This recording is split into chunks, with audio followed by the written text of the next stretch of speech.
I would like to acknowledge groups of people who have greatly contributed to today's event.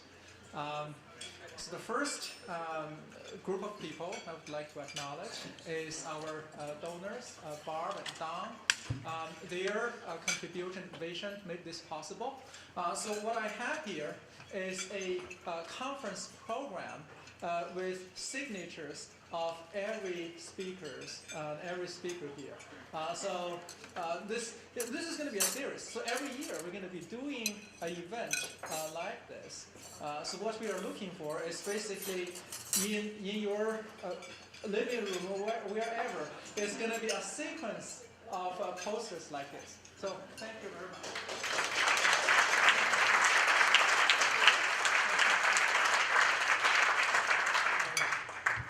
And then I would like to acknowledge the tremendous contributions of the steering committee. So I will mention their names, and when I mention your name, please stand up.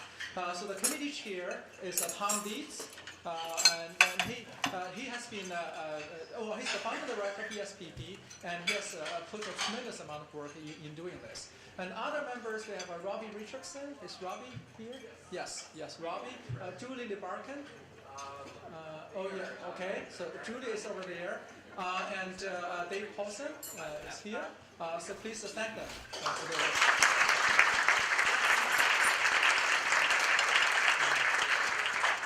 And Walad Tarabara, who is the associate director of ESPP, he was also on the committee, but he's out of town today.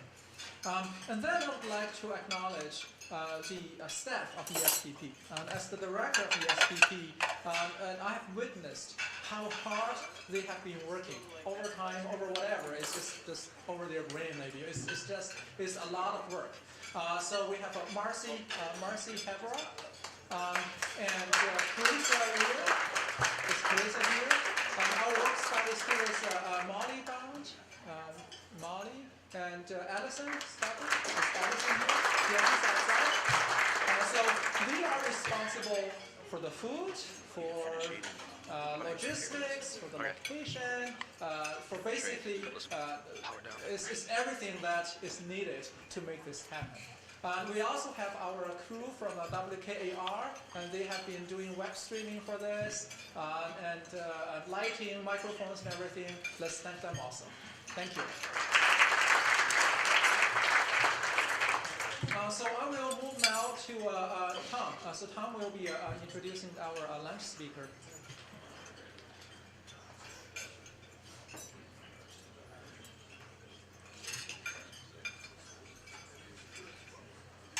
Thank you. It's really a pleasure to be able to introduce Bonnie McCay, who will be our luncheon speaker. One of the great pleasures and privileges of academic life is that we're continually riffing with ideas, and sometimes there's something in the back of your mind that you're thinking about, and then you read a piece that it crystallizes, and just, oh, that's what I was trying to think about, said clearly and coherently. I actually got interested in these issues as a student of human ecology, or what we sometimes now call coupled human and natural systems, and only after that became interested in environmental problems and concerned with the fate of the Earth.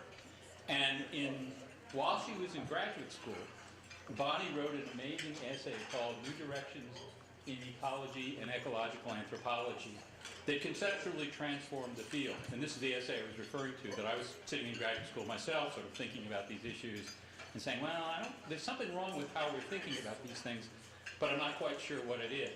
And to this day, I think most of what we do in human ecology or coupled human and natural systems are basically riffs on this original essay. Bonnie has gone on to have an extraordinarily distinguished career. You can read the sort of details in the bio sketch in the program, but she has been one of our real leaders in conceptualizing this field of human ecology, which is how many of us think about what we do in terms of human-environment interactions. She's one of the world's leading experts on the problem of the commons, which is perhaps the central problem in human-environment relationships or human interactions with the environment. It's both a deep theoretical problem and an immensely practical problem. And I think I have it right that Bonnie turned, tragedy of the commons is a phrase that Gary Carden uses. Bonnie, I think, coins both the term comedy of the commons, because Hardin said we always screw things up, and Bonnie pointed out, no, we don't. Sometimes we do. And then drama of the commons, which we appropriated for a major National Research Council study on what we know about management of common property resources. So this shows, in addition to the depth of her scholarship, the creativity of her mind. She's also, I would argue, perhaps the world's leading social scientist working on fisheries. I've read, even though I don't myself work on fisheries, I'm always delighted to read her work, because in addition to having deep insights theoretically and practically, there are also wonderful stories, whether it's about a fisheries co-op managements in Mexico or oyster wars.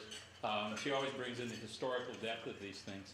And all this body of work, which makes her one of our most eminent environmental social scientists, led to one of the highest recognitions, among many recognitions, one of the highest recognitions scientists can receive in the United States, which is that in 2012, she was elected to the Human Environmental Science section of the U.S. National Academy of Sciences. And so one of the neat things in this academic life is, because we move in small circles, not only have I for years respected and enjoyed Bonnie's work, I also consider Bonnie a friend, and while we don't see each other as often as we would like, there is that kind of bond that I really appreciate. So with that, I'll turn it over to Bonnie.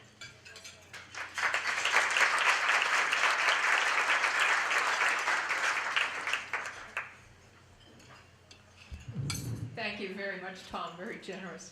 And I want to thank Barbara Sawyer-Koch and Professor Don Koch for their sponsorship of this remarkable event, and what I gather to be an ongoing program. And I thank Provost Dualt for her support, and of course the ESPP program, Environmental Science and Public Policy. I have it correct, I hope. Yinghao Zhao for his leadership of that, and Tom's leadership in creating that program, and his role as the chair of the steering committee for this event. So thanks everybody, and thank you all for being here. I'm going to talk a bit about, well, I've called it Changing Climates for Adaptation. But I thought I'd first start, I was thinking in coming here, well, what have I really learned? What kinds of ideas seem to capture my attention and the attention of some others as well. And so I'm just going to go through these, and then they may or may not bear upon the stories I'll tell from fisheries. First one is that many of the problems we're talking about, environmental problems, are so-called wicked problems. They don't really have clear endings. We don't really know when we've solved them. They're very complex. They have a lot of other dimensions that have given credit to the idea that they really are something special and challenging. And then there are the notions that with that kind of problem, we really have to think about governance in different ways. And one notion that has gained some currency is that of polycentric governance. Eleanor Ostrom is developed that, I think, very, very well. And then also there's a notion of interactive governance. And both of those are terms that are trying to at least pick up on the need to be more creative in governance. And including the notion that we have to go beyond the notion of that there are panaceas, that there are clear and simple solutions to these problems. But then I thought about the work of A.O. Hirschman, and I think first I loved his book, Exit, Voice, and Loyalty, but then I read some other works of his, and this notion of the hidden hand about how we really do at times have to act very boldly and have to be prepared to accept failure and to transform that into learning, if at all possible. And I think that's extremely important at this time, especially given the urgency of the problems that we face right now. And we have to, in that light, we have to be adaptive. The concept of adaptive management and now adaptive governance, very important in thinking through these sorts of things. Then I go back to the work of Charles Lindblom, of muddling through his characterization of at least the American political process, and his later work still muddling, not yet through. And think about the extent to which we do, in fact, operate that way. We're reacting in small, incremental ways to bad things that are happening, and not always having a view of the bigger picture, not being strategic. And so ideally, we would muddle through. We would continue doing that because that is an essence of democracy, but we also would try to do that with some notion of vision, some notion of direction, desired paths. And in that light, we also are, I think most of us here are committed to some notion of more inclusive governance, participatory kind of systems. And so I think of Al Capone about voting early and often, and certainly participating early and often. If we are taking that seriously, we do have to work very hard to make sure that those people who are engaged they're right up front, and not later on after the scientists have polished up their reports. Then there are problems, and I think we've seen some of that earlier this morning in the talks, that it really is hard to change our system. And so I was thinking of how do you get them back on the farm once they have seen gay Paris? This is the essential cultural problem that we have, where all of the world would like to live an energy-intensive way of life. We have the problems of path dependency and irreversibility in much of what has already happened. And so there are senses in which we probably can't go out home again. And then, of course, for so much, the horse is out of the barn, and what do we do now? And so that kind of leads me into the marine notion. I try to be as piscatorial and maritime as possible in my work. So, okay. Now, there are a couple of important directions that are taking place in marine fisheries management. One of them is the emphasis on improving the efficiency of our systems and also correcting the tragedy of the open access commons by finding ways to close access that allow market forces to shift the incentives and encourage more efficiency.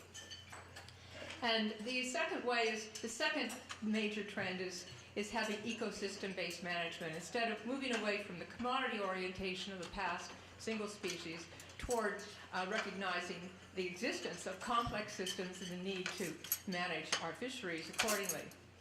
And these all have various aspects to them, directions, consequences, and so forth. I think the second one is where we are getting much more into this participatory realm, because it's quite clear, certainly from the earlier forest experiences, that ecosystem-based management, as much as it might depend upon very complex models of biophysical dimensions, really requires very, very inclusive participation of multiple stakeholders and multiple users.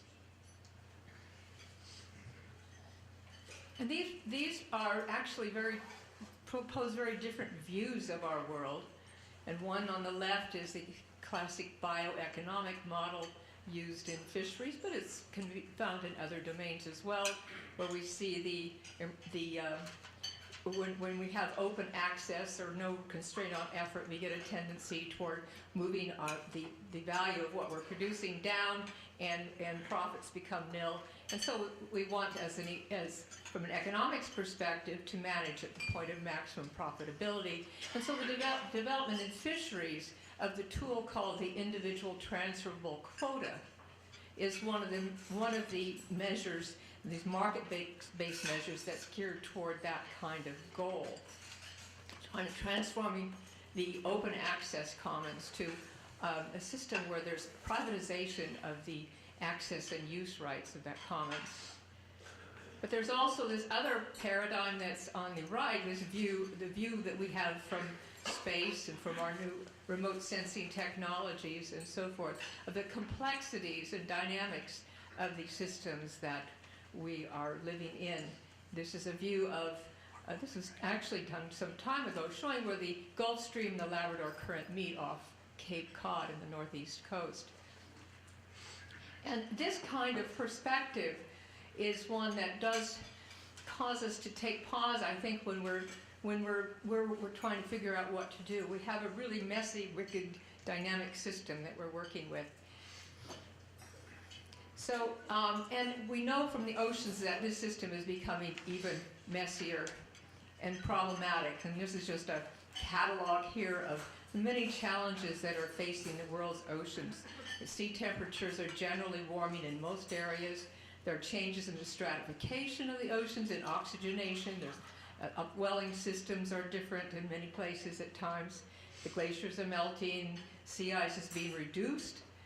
And with very important implications, for example, for storm surge protection, and not to mention polar bears. And then we have the problem of carbon dioxide going into the ocean and enhancing acidification. We, of course, have the continuation of exploitation pressures that are ocean harvesting, the dredging of sand, dumping of stuff in the ocean, and also moving little critters around, introducing alien species. So all of these have consequences that are very important consequences for us and for the Earth.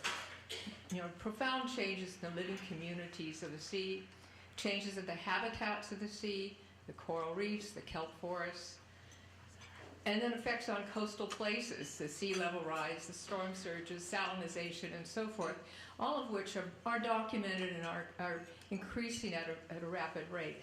So we have a situation now of diminished ecosystem services and also elevated danger. And this is an image that portends some of that danger. And the top of this is Hurricane Sandy, as viewed from the outside. And this is the effect of Hurricane Sandy on fisheries. So one thing that I have been studying with my students and colleagues have been the effects of this sort of event on the ways in which coastal communities, and particularly fishing communities, are managing. The framework for much of what I'm doing is this notion of the commons. And our effort to use the term comedy doesn't apply to the idea that everything turns out well, necessarily. But that what we're interested in and appreciate is that people are engaged. They are communicating with each other.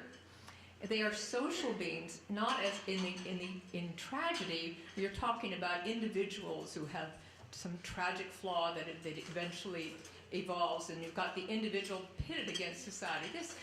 We're talking instead about intensely social interactions. The drama of humans is social rather than private beings. The drama of social actions having a frankly corrective purpose. And if you think of some of Shakespeare and other comedies, I think that's pretty much what's going on there. People are trying to fix something and they're doing maybe a lousy job of it, and that's what makes it funny, but it's real. So that's the background of this notion of comedy. But it's also an effort to get away from the tragic, from the tragedy of the commons framework as the only framework for understanding what is going on. We're posing there are romances, there are comedies of the commons, there's a drama of the commons, and once we do that, then we can look at more than just profit-seeking issues and so forth. We can look at boundaries, at stewardship, and so forth. But there is a risk, and that is that we too are beginning to, or we're continuing this practice of kind of objectifying things. So we're talking about the state, Leviathan, state regulation as one approach to the problems of dealing with the commons, or the invisible hand. I should have written that. I meant invisible hand here and the invisible hand of market, and the market as the dominant force that we can turn to improve the situation and change the incentives for behavior. Or the noble savage idea, which is that local communities can do the right thing if left alone or given some help. And these are all actually reflecting positions that are important in marine fisheries and other domains as well. But there's a risk there that we're making too much of those, and what we really need to do is to appreciate and try to understand kind of the histories of interactions between people, other people, and their environments, the complex unfoldings of those histories, and the extent to which those play a role in what comes out. So I'm going to tell 4 stories here, and one is about the Newfoundland fisheries. Newfoundland is a province of Canada, and that's a story in a way about tragedy of the commons, but it's also about regime shifts and responses to that, and some of the risks that occur when you try to build stability into fisheries management. Second one is about the surf clam fishery of New Jersey and actually the larger Northeast region. And it's a story about privatizing the commons, about working toward efficiency, but also about all of that in the newer context of demonstrated climate change affecting the clams. The third story is about Mexican fisheries of the Baja California coast, the enclosure of the commons, community-based control, and something called co-management. And it's also a story about marine reserves, the value of marine reserves, and resilience in the face of fairly dramatic environmental changes. And the fourth story, a very brief one, was going to be about the Pacific oyster hatcheries of Oregon and the larger Pacific area, and acidification, because they recently experienced the first documented major loss due to acidification. So, this is a portrayal of the map of Newfoundland and Labrador. Newfoundland and Labrador are one province in Canada, in the northeast side of Canada. And this shows you the basis for the closure of the great cod fishery of the northeast coast of Newfoundland, which was one of the largest fisheries of the world and played a major role in the European settlement of North America. So in June 1992, it was closed, and it remained essentially closed to this day. It has remained essentially closed with very, very small openings. Cod are gone. And there's a complicated plot to this tragedy. It's often talked about as a tragedy of the commons, as if it was just because there was no effective regulation. But there was a lot more going on there. Small-scale fishers knew there was a problem, and they petitioned for a review of the situation to try to see if maybe the quotas should be reduced, maybe some of the fisheries should be curtailed. Government scientists found error in stock assessments, but nonetheless, things continued. Major changes did not occur until the official disaster was declared in 1992. There was a 10-year period of real concern, but nothing happened. I'm thinking of some, makes me think of, I think it's the historian, is Barbara Tuchman's book, The March of Folly. This was a March of Folly story. And there were contexts or ways to understand it. There had been the privatization, effort to privatize the markets, the processing sector that the government had taken over and wanted to get rid of. And they did not want bad news to interfere with their efforts to get buyers for their property. There were real serious problems with the stock assessment science that were intractable at that time. There were other problems, but there was finally agreement that everybody was to blame in this story. But it's also a problem could be thought of in that the scale of the fish stocks is a very large scale, was just too large for the effective local communities to have any say in what was going on. You really needed a large-scale response to the problem. So it was a complicated tragedy. The tragedy came to look like this on the water. There was one boat left of the traditional fishing boats, and very, very quiet harbors. For years, going to Newfoundland in the summertime was sad if you knew the fishery, because there was no sound on the water. But things happened afterwards. Soon afterwards, a lot of people left the fisheries. They went to work in Western Canada, and they helped to denude the landscape of Alberta and mine in the Yukon and so forth. Massive rural depopulation, but also diversification into crab and shrimp fisheries, very capital-intensive fisheries, And the government, to its credit, decided to take a much more precautionary approach to managing these fisheries.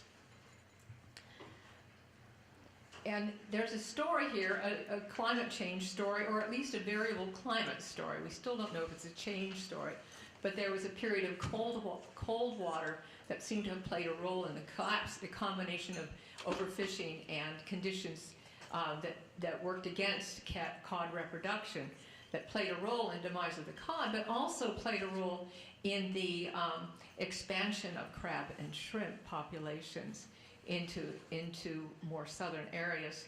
And so the replacement, the turning to crab and shrimp also seemed to signify a regime shift.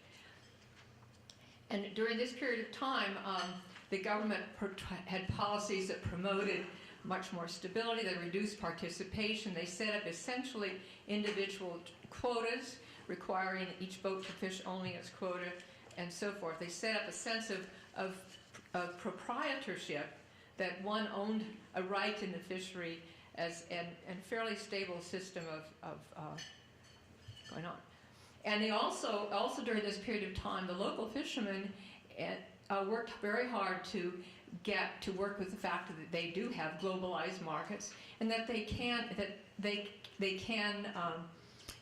interact with others to get recognition for what they tried to do that was sustainable. So they accomplished getting certified by the Marine Stewardship Council, which is another big important story.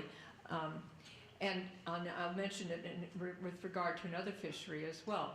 So this is a case where the local cooperative actually worked together with other fishing units to get certification as sustainable fisheries for shrimp. But along comes the good old environment again. So the distribution of shrimp resources on the left-hand side shows them up along the coast of Labrador. And then the mid-2000s, there was actually, after this cooling period, they're much more widely spread, and that was the time of the development of the shrimp fishery, where most of the fishermen were, and the rights were kind of allocated out. And now this year it's moving back north. So there's a serious problem emerging about this. The ocean has warmed almost 2 degrees centigrade in that area since the early 2000s. And this is good for cod and not good for the shellfish. Okay, so now what do? We have a system that has to adapt to that. All right, but let's move on to just going to the U.S. Northeast coast and the clam situation. But the broader situation is this one here, that generally the fish are moving in response to changes in sea temperatures. And these show you the directions of movement for a large number of species of fish, and this is fairly well documented. And there was studies now about how the fishermen respond to this. What are the boats just following the fish? What kind of adjustments are required to this? And then if people are not responding as rapidly as the fish are moving, what effect is that having, for example, on let's say the remaining fish populations? Is there serious overfishing in a way that hasn't been recognized before? And there's a movement to try to recognize these things and to incorporate them into fisheries management, which is really quite difficult, is going on at this time. Now, the case that we've studied, and this was part of a coupled natural and human systems project sponsored by funded by the National Science Foundation, it focuses on one species, the surf clam, that you know from your clam chowder and spaghetti and clam sauce. All right, so every time you're eating clam chowder, spaghetti and clam sauce, there's a good chance you are consuming surf clams. It's a highly industrialized fishery, and it takes place all along the northeast coast, basically from Virginia up to just off Cape Cod, but mostly in the New Jersey area. And even more so in the New Jersey area because of documented decline in the southern areas, ostensibly due to changes in sea temperatures, and so the southern part of the fishery has virtually ended. And if you see the two dark squares there, those are so-called 10-minute squares, roughly 10 by 10 nautical miles. that's where almost all the fishing is taking place, those two spots. And that continues. And there's one of the problems that we've addressed in our study is that those, if we look at the dynamics, this is a fairly large study of larval survival and so on and so forth, and what's happening. Are the clams then moving north? And they don't seem to be. The Hudson Canyon seems to be an effective barrier. So what you have is some sort of clams in a jam. and so there's a logic to actually controlling the fisheries in those 10-minute squares, which are the last truly productive spots. So a lot of what's going on in reproduction may depend on those areas. But the industry is heavily fishing those areas, despite decline in catch per unit effort, radical decline in catch per unit effort. I don't have a really good answer to, really good story to tell about this, because the industry so far has resisted any kind of change, despite all the evidence here. And in a way, it is a story. It has a story about what happens when people do privatize their rights to the resources. It's a story also about global competition in markets and concern about letting their buyers sense that there's a problem and the buyers switching to China as a resource. So, and I guess this sort of thing, it's not very sexy, not very exciting stuff, but it helps to explain, for particular cases, why people are not doing what would seem to be the right thing. And the third thing is that the big industries involved in this, and they've gotten bigger with privatization because they could accumulate control over resources, they've opted to work with the government to open clam beds off the coast of Cape Cod up further north, and just beyond the chart there, which have been closed because of paralytic shellfish poisoning. So now there is a fishery for clams in that area. There's an elaborate testing scheme. But there is some risk now to public health of this alternate strategy. Instead of addressing the importance of managing clams to the south, they're expanding the resource to the north. Okay, next case is we turn to Mexico, to the coast of Baja California, mostly the state of Baja California Sur, and the fishing cooperatives of the area, which have which are part of a federation of cooperatives. And one of the major species that they produce is spiny lobster. And this shows you the kind of graph in the lower left that you don't often see, at least in public, about fisheries. You notice, what's wrong with that graph?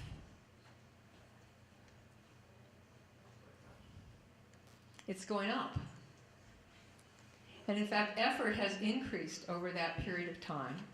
There are more pots in the water, and the effort has stabilized in recent years. But in any case, it's a case of a successful lobster fishery. We have a comparable one on the northeast coast of the United States, in the Gulf of Maine. Very, very similar kind of graph. Amazing. It may be a story about lobsters. I'm still not sure. There may be just something special about those spiders of the sea. But in any case, because of the success of this, and because the WWF wanted to find small-scale artisanal fisheries that could be eligible for certification for the new Marine Stewardship Council, which WWF formed together with Unilever, these cooperatives became the focus of studies that were required to make them eligible for certification for their lobster fishery. They were the first Latin American fishery so certified. They were the first small-scale artisanal fishery in the world to be certified for the sustainability of their lobster fishery. And it's a story of lots of things. One of them is that, and this is a particular of their history, a particular of their political context, they have exclusive concessions. So each cooperative along the coast has one of those areas marked off in red. And they have exclusive rights to fish for a list of the most important species, lobster, abalone, and a couple of others, within those areas. This is unusual in fisheries. It's an example of a so-called territorial use right or turf system of fisheries management, and it's an extremely important factor in the success of these fisheries. So the fishing co-ops are very, very actively engaged in managing each of those areas together with the government in a co-management system. There are lots of factors that we've studied about why this is so, and a lot of these map onto the kinds of factors that Lynn Ostrom and others have discerned more generally for small-scale commons management, like clarity of boundaries, the adjacency of the resource to where people are living, etc., the embeddedness of the activities within communities, and the fact that you can go out and dive and see lobsters. You can go out and dive and see abalone. Pretty hard to do that with cod. And so there are other factors like that make logistic factors that play a role in this, but also a really strong commitment to enforcement, and enforcing not only the boundaries, keeping outsiders out, but enforcing the internal rules of the cooperatives. Very, very strong notion of that. And also extremely strong democratic decision-making process, whereby every member of the co-op attends the annual meetings where decisions are made about the fishery.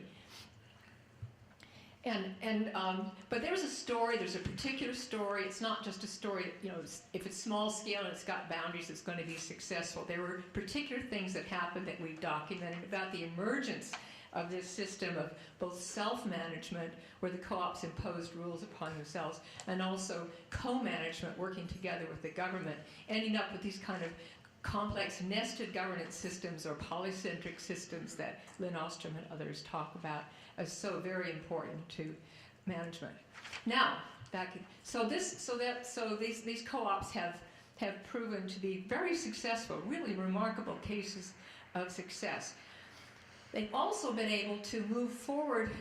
One of the co-ops has been able to move forward and to adopt the tool that's usually chosen by NGOs, which is to create marine protected areas or marine reserves, an important way to deal with the complexity of problems in the oceans.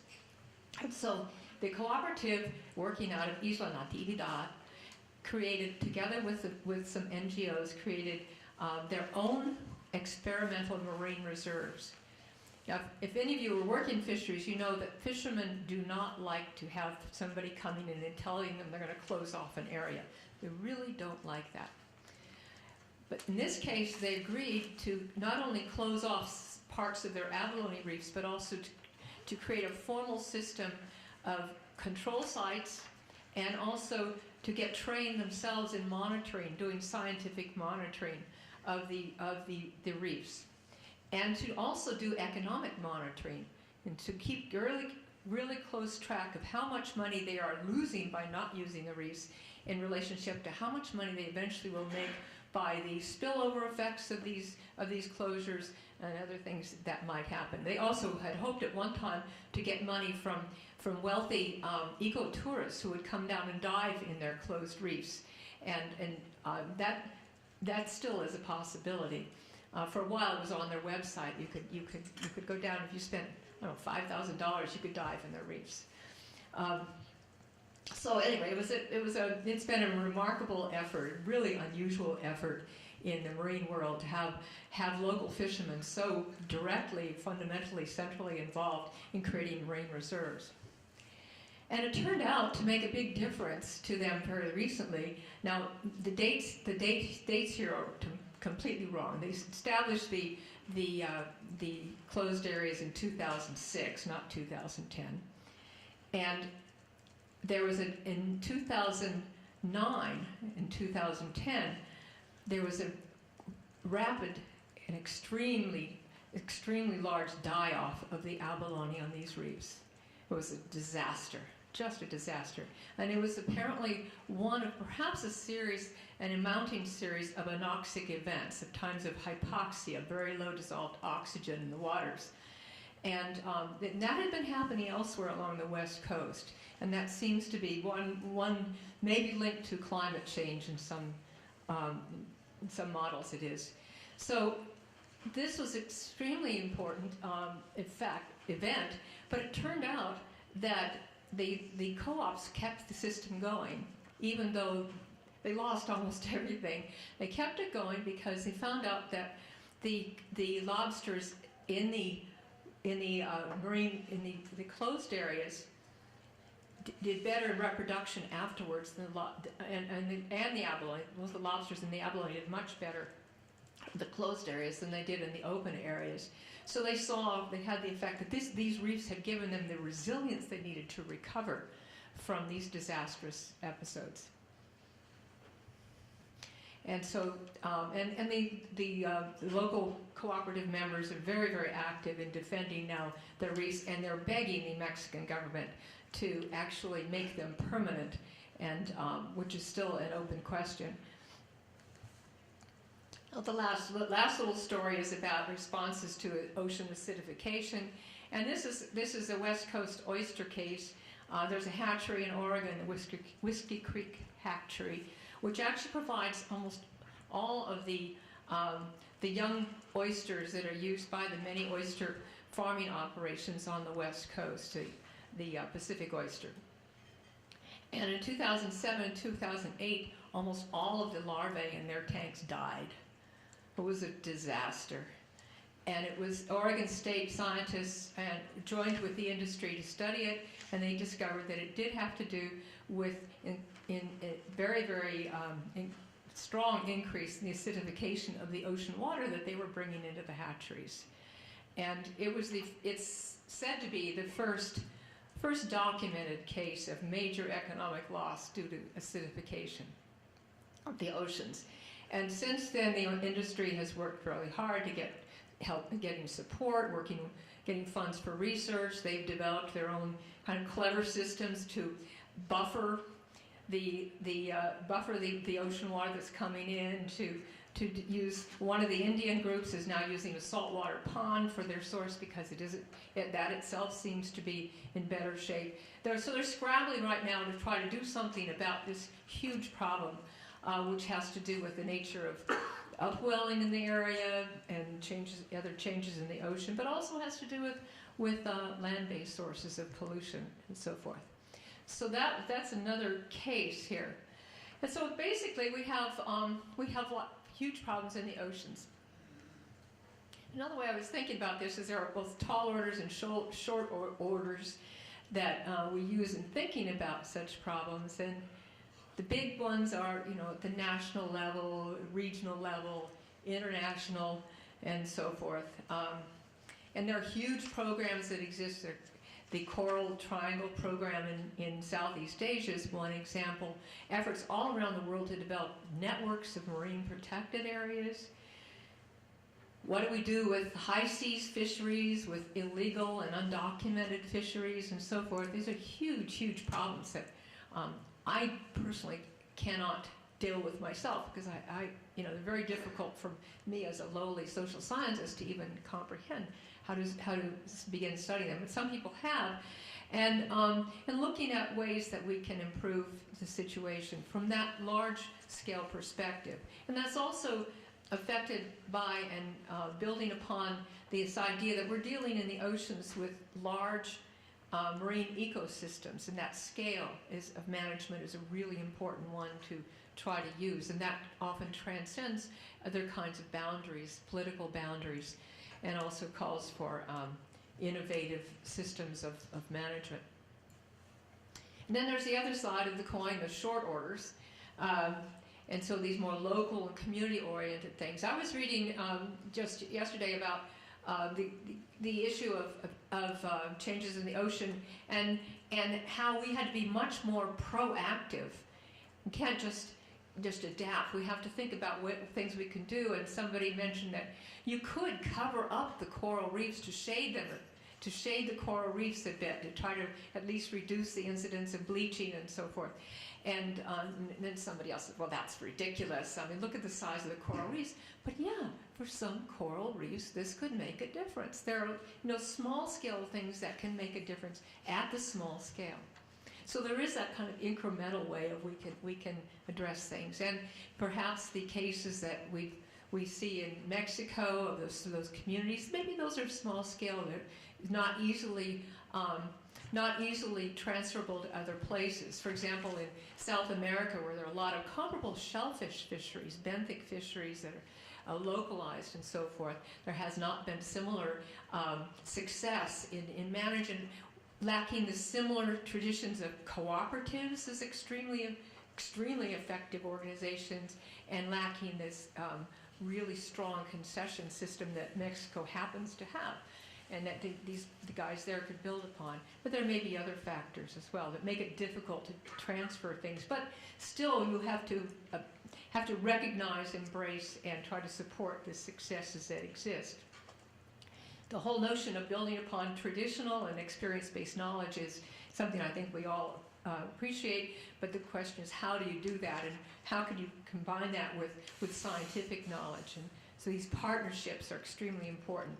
In the Mexican case, there are very, very effective partnerships among scientists, government scientists, and university scientists, as well as the local fishermen who are scientists in their own right, and they know how to run transects.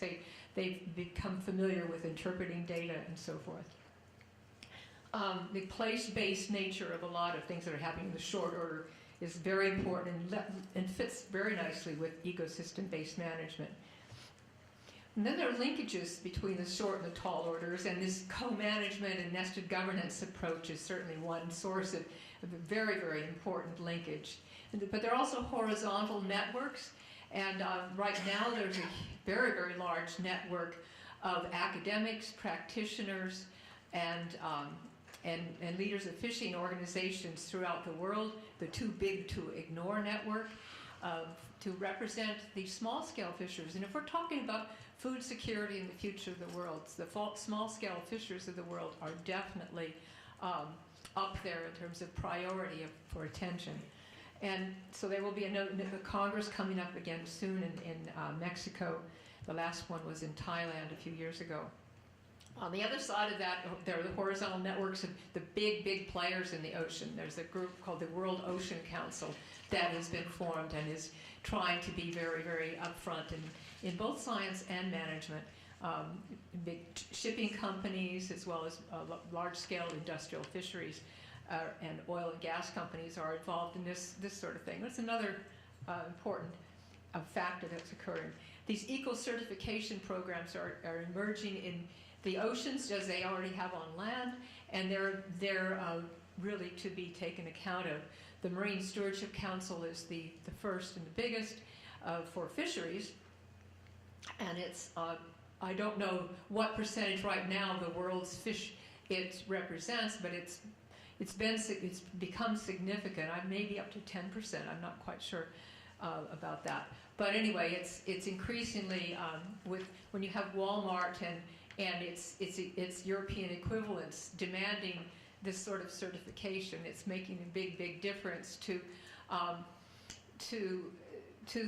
people in the fisheries. It's increasingly a price one has to pay to participate in global markets to try to get your fishery certified, and that can make a big, big difference to actual practice, because of the requirements of certification.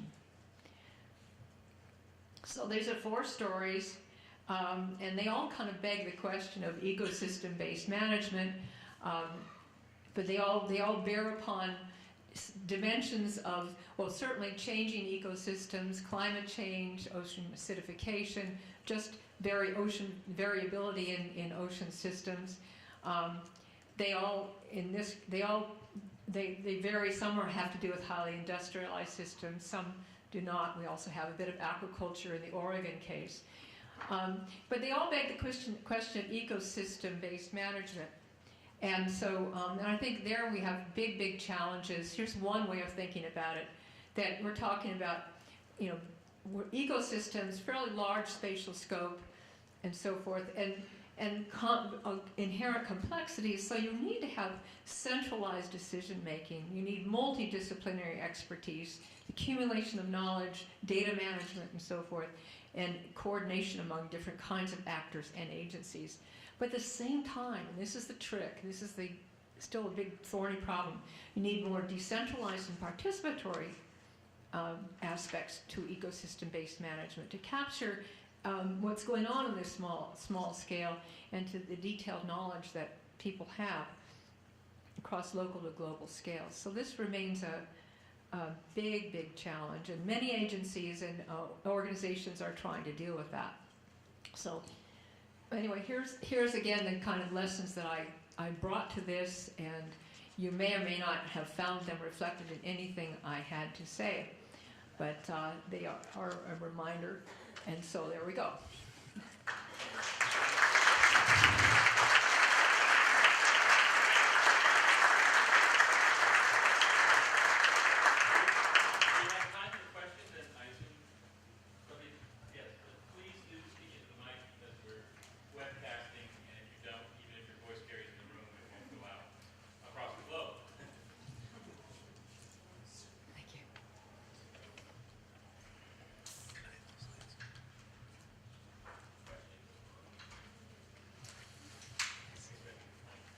Is Mike's coming?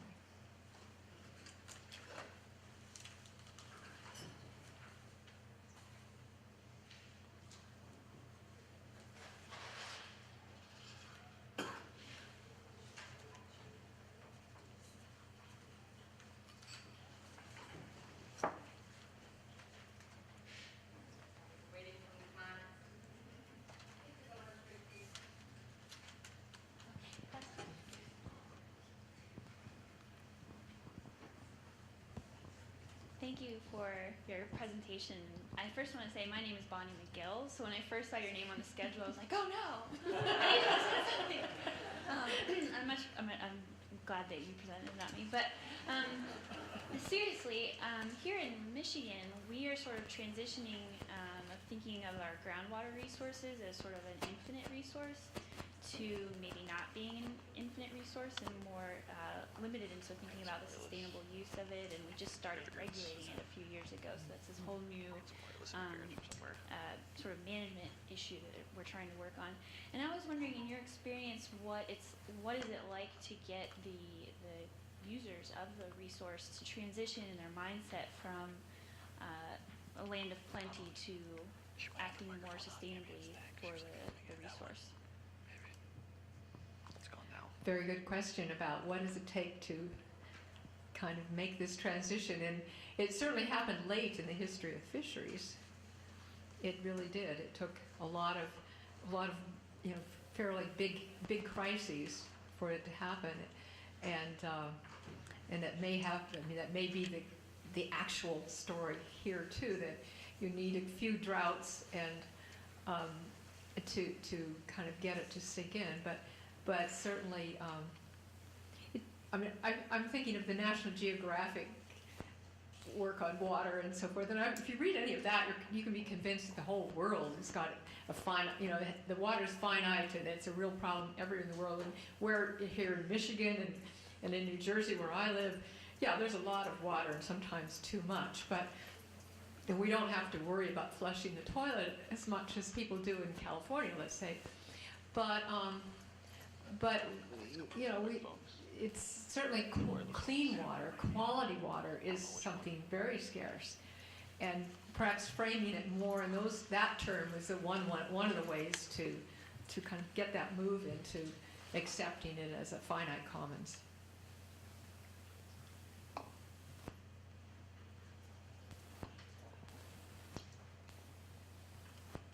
Any other questions?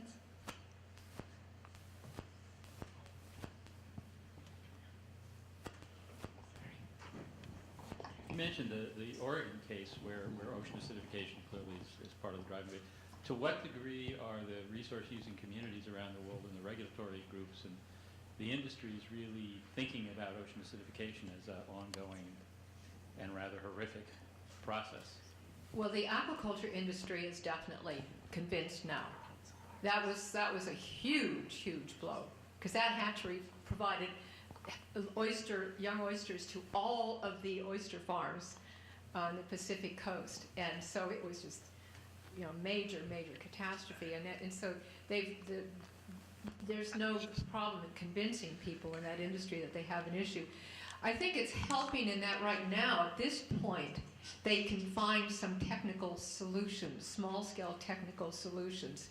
But they're also, from what I've learned, they're also very much aware that those solutions may not serve in the longer haul, that the problem is big. And this is a problem with ocean acidification. It's a horse out of the barn problem.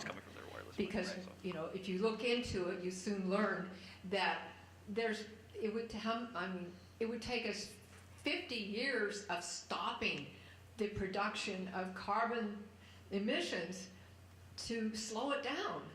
You know, so it's one of those horrible problems, really wicked problems, because it's how can you convince people to change their behavior when there's no assurance that there's anything they can do about it? At least not for a long time. It's going to take huge, large-scale action, collective action to make a difference, or a lot of luck. And so here we have the case, and I think of the Gary Larson cartoon. There are two guys out in a fishing boat on a lake somewhere, and behind them you see the mushroom plumes of atomic explosions. And one of the guys saying, well, I forget exactly what I said, but basically, you know, forget the rules, we're going for all the fish we can get. and you know, there is that dimension of it. And I'm afraid, thinking about our talks earlier today, there is that way of dealing with what we all learned about through Dennis's presentation. Yeah, wow, it's really going to hell in a handbasket, and let's just, you know, I'm not going to have any more kids because I don't want them to live that way, or, you know, good luck to my grandkids, which is a horrible way of doing things. But at some point you have to say, okay, you know, it's a nice day. Well, no, it isn't a nice day today. It could be a nice day today, and forget it. And that's the big risk, that we all are on the verge of saying, forget it. And that's what worries me about ocean acidification, is that it really is a kind of, well, you know, what can we do about that? And the thing is, you know, you've got a lot of critters out there in the ocean that depend upon proper carbon dynamics to form, and shellfish, you know, all over the oceans. It may be even our surf clam is being affected by that. We don't have the evidence yet.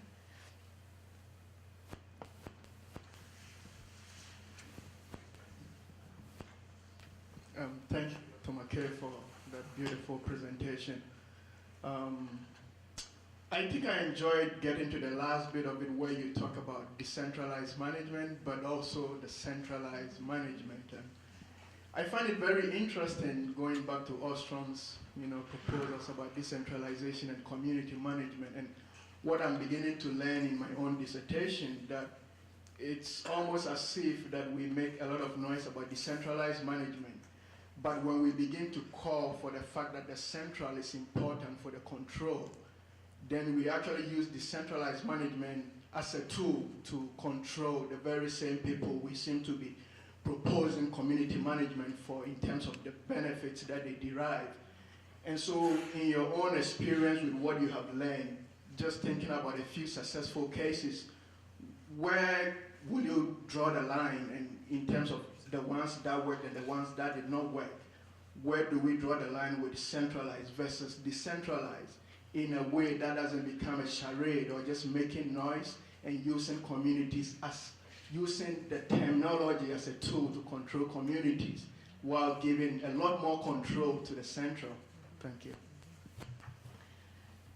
It's an excellent, an excellent way of posing that fundamental problem, and certainly it can go either way. And I mean, that's the big story, is a co-optation of smaller efforts by larger ones. Once they become enmeshed in larger systems, they can be co-opted. I remember years ago learning about development programs in sub-Saharan Africa, where there was one after another success in development, in local development, but in every case, once it became known to be successful, the World Bank stepped in, or some other agency moved in, and then problems began to multiply. And so it's a real challenge of creating these nearly decomposable systems, as another theoretician once talked about them, to have them so that you can maintain some autonomy. Those Mexican fishing co-ops have that. They've achieved it politically. They have enough political power that they can push the government aside at times, but even so they have to, and they do play nice, and they need the government to give them backup for enforcement. But they have to play the game both ways. They're powerful. You need to have enough local power to be able to do that, and many groups of people don't have that, and they can really lose. So think about the many community-based wildlife management efforts in Africa and how difficult it's been for those to be effective, in part because of the ways that the larger governments have dealt with them. Thank you for the question. Okay. So I have a question about the treatable quota systems you mentioned. So I remember over a decade ago, within the profession of environmental economics, it was like the movement towards market-based approach, and the treatable quota system in fishery, TCQs, were basically viewed as the way to solve the problems. So it's really enlightening to hear the other perspectives. So, but I remember that in the process of that system being implemented, there was quite some resistance from fisheries, in many fisheries. Part of the reason was the initial allocation of the quota. So everybody's wanting more of it. So what is the status of, globally, global fisheries? What is the status of the adoption of the TCQs as an institution? Well, the ITQ kind of system, or individual transferable quotas, is very widely spread now in the more industrialized, mature industrialized countries. But it requires a lot of data. For it to mean anything at all, it has to be very well enforced and very good data. So there's a limitation there. And it also, because of this, the well-known clear-cut social effects of them, which they lead to concentration of ownership, it's not good policy for places where large numbers of people are very dependent on fish and fishing and don't have other alternatives. It's a poor bet for that. So there's a limit to their being used. So the U.S. Congress actually imposed a moratorium on them for about 8 years. We weren't allowed to have any more in the United States because that problem was quickly known and reacted to. But yeah. Thank you.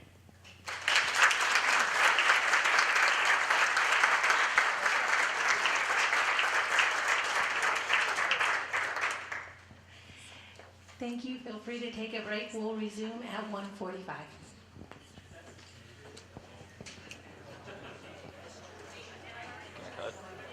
First stop recording. Yeah, cut on the camera. Just leave that light shot up.